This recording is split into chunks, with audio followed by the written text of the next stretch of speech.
Essa questão da pós-verdade fake news, que na verdade que essa guerra híbrida que a gente comentou, aconteceu também nas eleições do Trump.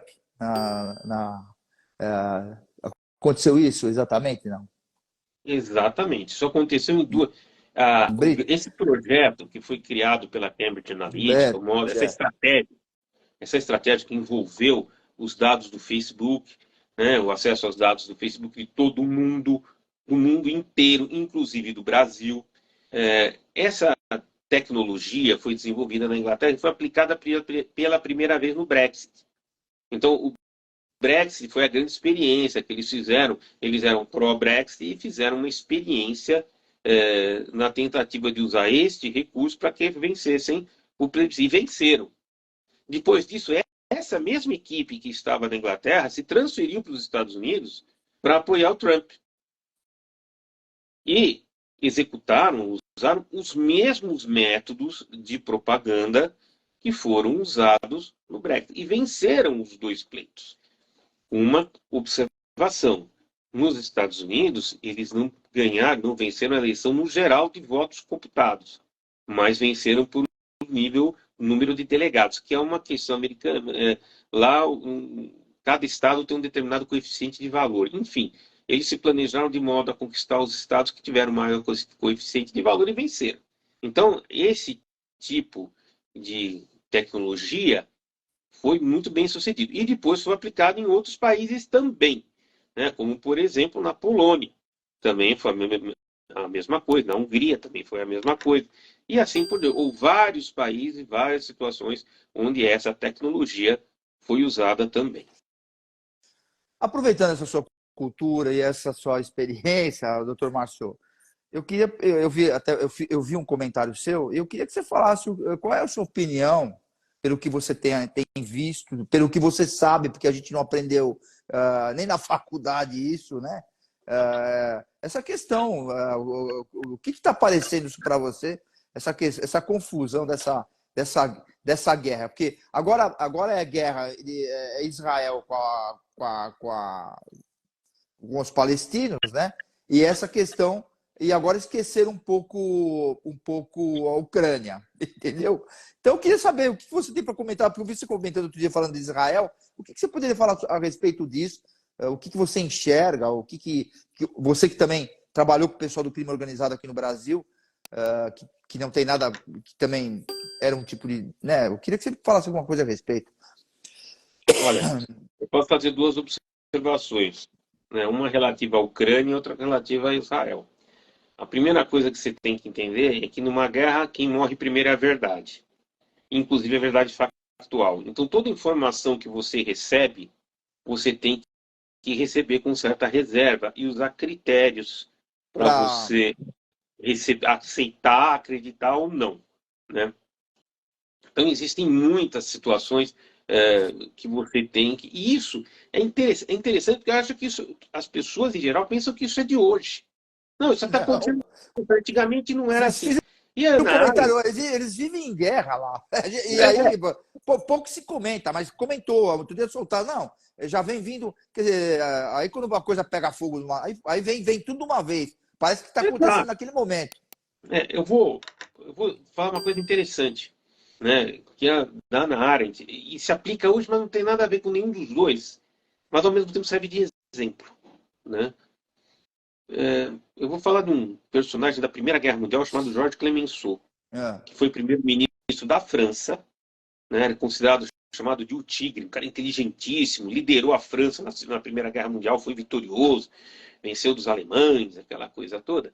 E a Primeira Guerra Mundial, como todo mundo sabe, começou com a invasão da Bélgica pela Alemanha. A Alemanha invadiu a Bélgica numa cidade chamada Liege. E aí o exército alemão invadiu Liege e daí foi para a França, etc, etc.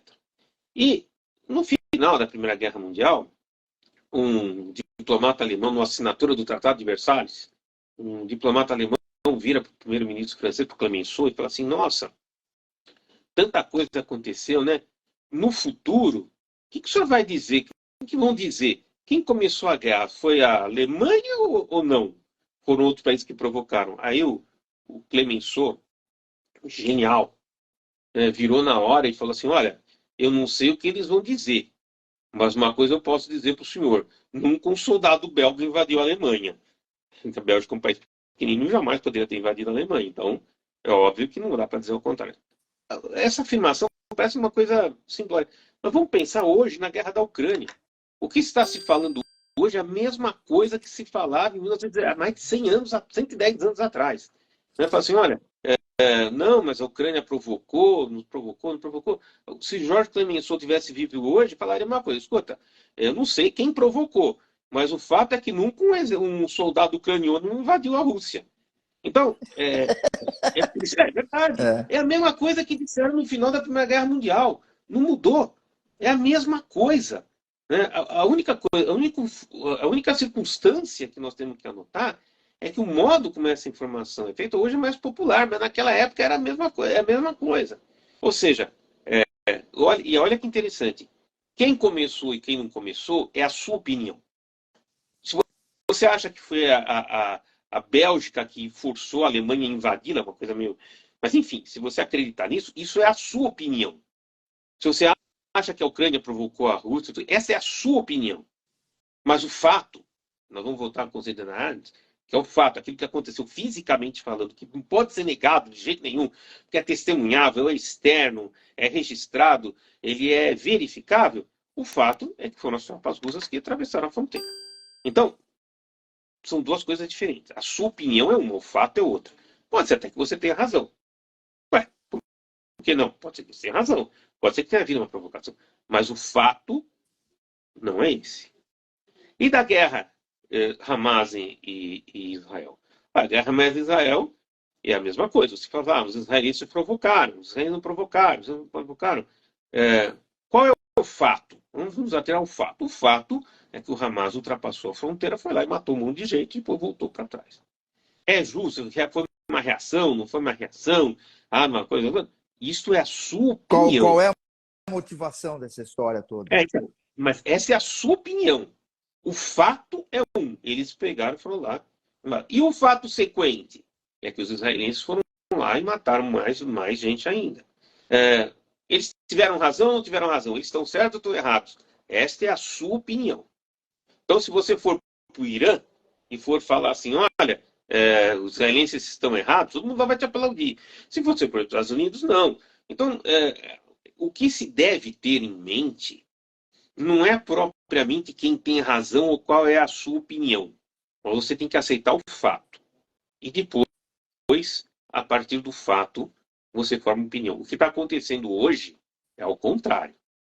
O que nós vemos hoje, você tem uma opinião, eu acho que está certo. Aí eu vou procurar os fatos que estão de acordo com a minha opinião. Isso, obviamente, está invertendo completamente a relação de lógica. Não é assim.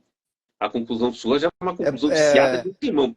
Você começa com a conclusão e vai ter justificação. Não adianta. É para afirmar a minha convicção, que a minha opinião é essa, eu preciso buscar alguma coisa para... Exatamente. Isso tem um nome em psicologia. Isso chama-se dissonância cognitiva. Ou seja, você sabe que aquilo lá não está, mas você quer tão somente buscar elementos para confirmar a sua versão. Porque você não quer perder a sua versão. Porque se você perder a sua versão, você vai sofrer demais, você vai ter um desgaste. Então você não quer, você quer confirmar a sua versão. E isso é a grande manobra, né? Porque, olha só que interessante. Quem quer vender uma notícia... Você é um jornalista de quatro costados, você conhece tudo de imprensa. Verdade seja dita. Se você quiser produzir informações, produzir notícias para favorecer um grupo, tal, você é contratado para fazer isso. Se você fosse fazer, você saberia fazer. Você produziria notícias que estariam em favor ou a favor daquela tese. E é isso que se faz.